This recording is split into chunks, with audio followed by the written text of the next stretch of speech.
Well, hello guys. So we are out here early spring and we are getting ready for the upcoming season, and I have a new bed I want to put in, and I thought let's just all do it together because it's fun to do. Now when I'm laying out a new bed, I'm going to admit I have designed before in my life, but I don't design in my own yard. I don't like to draw things out. I like to go and just go for it and get right into it and see how it's going while we're doing it. So I'm at the front of my drive, right by the road, and this is where I really want to create an entrance and somewhat of a screen because, oh yeah, there are cars. And I want to be able to, one, just look nice for the cars, but also have a nice shield for myself at the house. So what I always start with when I'm doing a new bed that is grass, as you can see, is I need to remove a lot of sod, and that's just going to take some elbow grease. You could rent a sod cutter, but the shape of this is going to be easier just to take out by hand. So I start with one of my favorite tools, which you can see I've been using a lot here lately with all the mud, and it is just a half moon edger. You've seen my other videos talking about this. It's a great way to create a deep ditch all around a bed. It creates a nice 4-inch ditch. And so what I'm going to do is start, and I have one on each side of my drive, so I'm kind of mimicking them, slight variances in size. But what I like to do is literally just start, I push down in, I pull back, and you can see what I'm starting to do is create my edge. And then I will come through with my spade and we'll start getting up all this sod. So I'm going to start first shaping it, and then guys, we're going to start taking sod up. It's pretty fun, honestly, because you're taking something from grass to all at once a flower bed. How fun, right?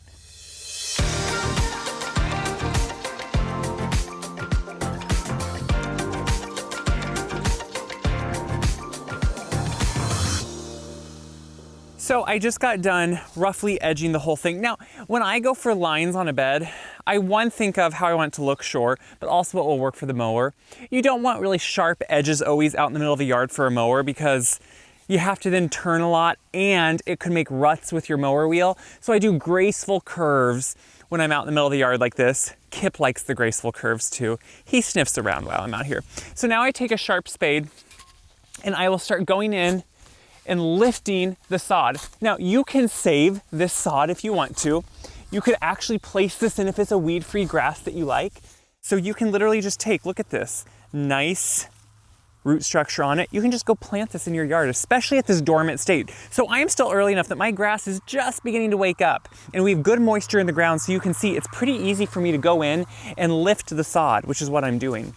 So what's great is if you have dead spots in your yard or you have areas where you want to put this, you can take these pieces of grass and you can place these in where you have areas of dead grass, and it would just be fresh grass planted in your ground while it's dormant. It's a great time to transplant things when they're dormant.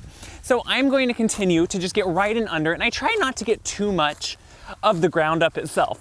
So when you rent a sod cutter, a lot of times you can adjust them for if they go 1 inch deep, 2 inches deep, but they still usually get out more soil with the sod than you want. When you do it by hand like this, you're able to somewhat get a lot less soil because I want to keep that good soil here in my bed. So I'm trying to lift just under that sod and just under those roots, which you can see is lifting beautifully. So where I live in Iowa, we are blessed here, as you can see, with beautiful, loamy, black soil. And it's beautiful for lifting sod out. There's not a rock in sight, no clay. So I want to treat it with respect.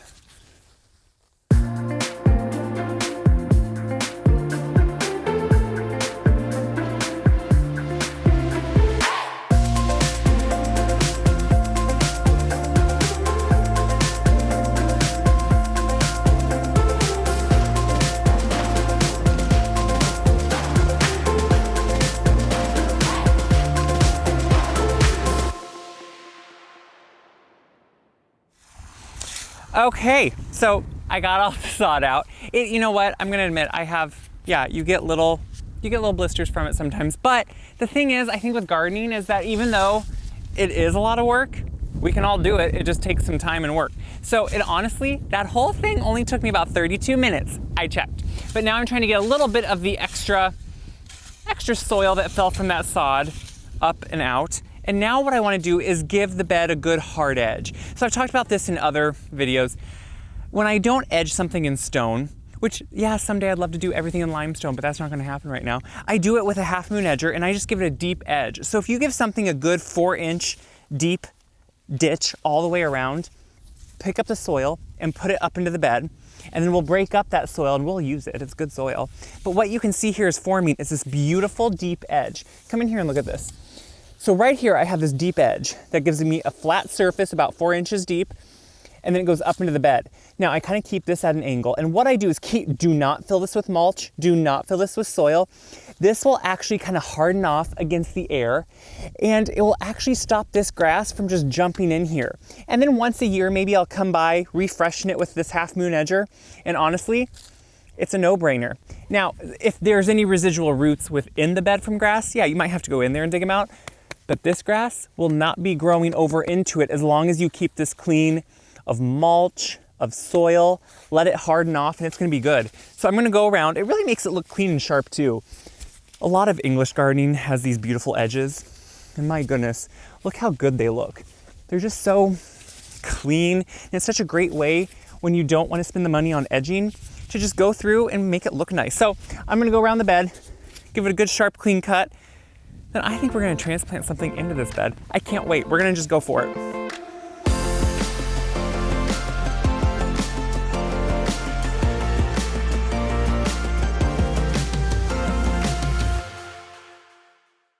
Once I get on edging, I'm just raking up the clods so they can just get worked. It's all good soil, so I'm just putting that soil, I mean, look at this rich soil. I'm not getting rid of it.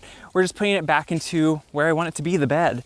And then you can go through and pick up any pieces of the sod I might have missed, any of those roots, because inevitably, when it rains, which this week we're supposed to get quite a bit of rain, this will go everywhere. So, I do not want this to root down, and I will discard that so it doesn't. But you can see once you rake it all up, it's just a beautiful bed. This is what excites me. This stage excites me a lot because at this stage, you went from just grass and now all of a sudden have a shape of a bed. You have a new space, something that will give you life, look good, give you screening, add color, all those things. So what I want to do today is transplant a tree. I have a couple Skyland spruce, and what I'm doing is slightly mimicking each side of the driveway, but they're going to be slightly different too. But they will both have Skyland spruce, which have yellow tips, really pretty. I have them in a different spot in my yard because I put them in last fall, but I knew it wasn't probably the forever home. I think this is the forever home. So before I transplant something that's been sitting over the winter in the ground, I want to dig the hole just so I can pop it out and move it. Now I'm also moving it in a dormant period. That's the best time to transplant something, before it really starts wanting to send all of those new roots into the ground. I am starting to do it and transplant it. That's the best time you can transplant. And that goes for trees, for shrubs, flowers, perennials. So what I'm gonna do is dig my hole, just like I would for a new plant. And then we're gonna go dig up that tree. We're gonna bring it over, and we're gonna pop it right in. It's instant gratification. I love that.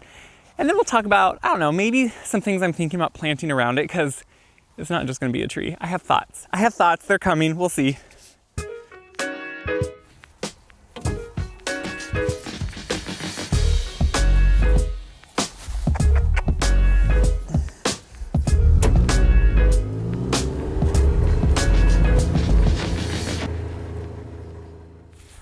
So I have two trees here, Skyland spruce. They're beautiful. They can be a little iffy in Iowa because sometimes it can be a little harsh.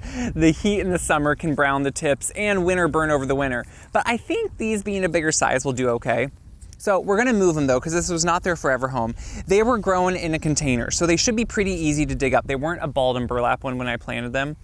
They were in a big box, and I just planted them in September. So we're talking what, 6 months, not even 6 months ago. We're talking like 5-6 months ago. So I'm gonna go around and just slowly start, you can see what I'm doing. I'm digging it up. And I'm gonna try to do the same pattern of the size container it was. Now, you know what? Since this was just planted, it really should almost just lift out, and see how I'm starting to see the container and where it was. That's perfect. I love to plant and transplant anything when it's dormant. So even though obviously an evergreen does not lose its needles like a deciduous tree would, we know it's still dormant in the cold season that we're in. So until we really get into May and the sap starts flowing within it, it's gonna be fine to transplant. It's gonna stress it a lot less. If you transplant something in the heat of summer, it's really hard on it because its roots are active and trying to get water, and you can just slice them. But instead what I'm doing is doing it right now, and look, I just lifted it out. You can see it has some great roots on it. I scarified it, which means I really roughed up the roots when I planted it. So now we're gonna put it on the back of the gator, which could be fun to watch. And then we'll plant this baby. But look at this. It's a beautiful tree. I love these.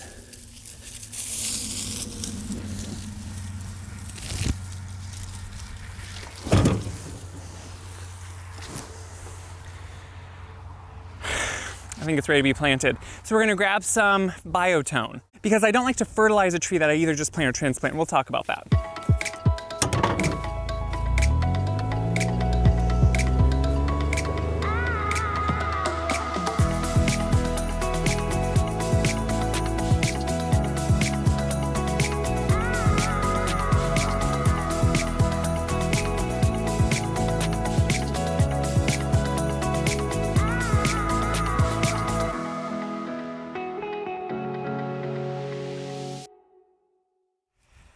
So you can see the tree got here. So now what I really like to do is double check the hole I dug. Now usually you want the hole roughly 2 times the size of the current container or root ball itself. You know, okay, I either eyeball it or I just take my shovel. You guys are getting the real nitty gritty here. I take my shovel and I will eyeball across how far I think it is and then kind of put my hand here as a marker. Guys, you gotta use the tools that are with us. And I'll go down here and say, okay, I wanna make this slightly bigger. It's almost spot on, but you want it to be generous. You want it to be bigger and be able to actually hold the whole tree without it being a tight fit. So I'm gonna go through, just get some more soil out, which thankfully, as you can see, the soil is super easy to remove. And it makes it a lot more fun to plant trees, I must say. You can see as I go around and take my spade out, I get left with kind of a hump in the middle. So then I try to go in and make sure I get some of that hump removed. Now, one of the biggest no-nos when planting anything is planting it too deep. It's always better, if anything, to plant it slightly high. So don't make it way too deep. You want something to sit a little bit higher because that's gonna help the tree get the right amount of oxygen.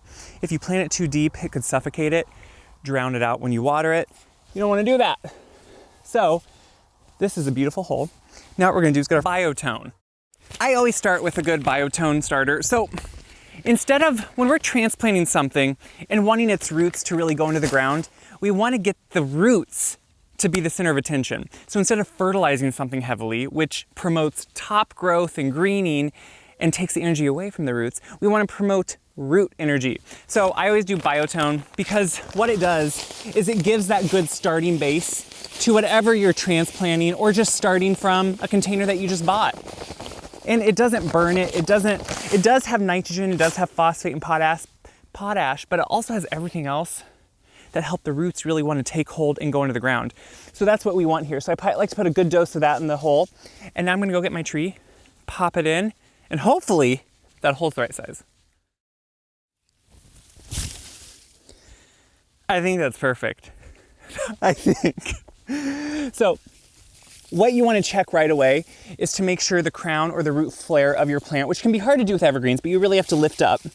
And we can see that the crown is up here. So right up here, if I move some of this debris, you can see the crown and you can see the root flare. And that's where a tree or a shrub starts branching out laterally into the soil. You want to make sure that's exposed. That's exposed above grade, which is good. So now I can backfill with the soil I displaced. And look at this. Some instant screening, more importantly, some color, which I'm excited about. This is gonna do good. So I'm gonna put the soil back in, we'll get some watering going, and then dream about what will be for color, because we need color. So I'm finishing it by watering the tree. Honestly, for a tree this size, I usually would want to give it at least maybe 5 gallons to begin with. The ground has a lot of moisture in it already, so I'm not too worried, and we're still at a dormant state where the tree isn't taking up too much, but we're beginning to get warm days where it will. We water for a couple reasons. Obviously, anything newly planted needs water. Also, it gets out any of the air bubbles that are worked into the soil from transplanting and planting a new plant. So you want to definitely water for those reasons. So now that this is here, and it's kind of the focal in this area, along with my big urns, but I'm kind of excited because the fun part will come in the next couple months as plants start coming into nurseries.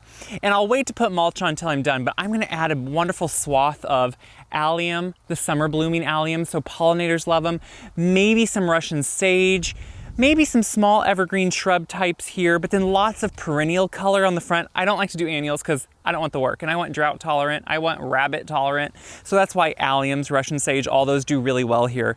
So I'll do ones that can really take up and withstand a lot of heavy hitting like they get here, and will look good from the road because, as you can hear, there's road people. Might as well let them see some beauty, but also for me. So what did we do today? We edged a flower bed. We took out all the sod, made a brand new flower bed, gave it a hard edge to make sure the grass didn't come in, and then we transplanted a plant, which is pretty much planting a brand new plant because this was just in last year. So you can see, guys, a little bit of work, it's possible. So I have another tree to go transplant. So I'm gonna go do that and keep checking back. We're gonna finish up this bed at some point.